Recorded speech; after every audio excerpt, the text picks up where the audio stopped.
আসসালামু আলাইকুম ওয়া রাহমাতুল্লাহি ওয়া বারাকাতুহু। ইন্নাল হামদালিল্লাহ ওয়াসসালাতু ওয়াসসালামু আলা রাসূলিল্লাহ আম্মা বাদ। দেশ কিংবা প্রবাস থেকে আমাদের যে যেখান থেকে দেখছেন আপনাদেরকে জানাই শুভেচ্ছা ও অভিনন্দন।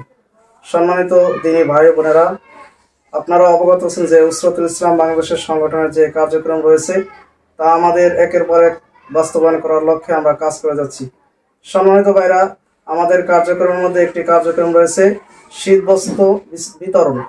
তো আলহামদুলিল্লাহ আমরা এই কাজটি ইতিমধ্যে হাতে নিয়েছি, আমাদের কাজ আমরা শুরু করেছি।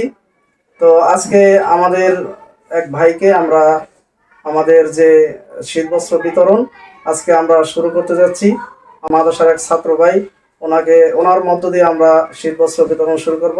আমাদের আজকে সাথে আছেন উসরাতুল ইসলাম বাংলাদেশ সংগঠনের সম্মানিত মহাসচিব জনাব আব্দুল্লাহ আল মামুন এবং আমাদের উসরাতুল ইসলাম বাংলাদেশ সংগঠনের যিনি আমির রয়েছেন জনাব মোহাম্মদ মনির হোসেন। তাদের হাত দিয়ে আজকে আমাদের শুভ কাজ, উদ্বোধনী কাজ ইনশাআল্লাহ আমরা শুরু করতে যাচ্ছি। আলহামদুলিল্লাহ।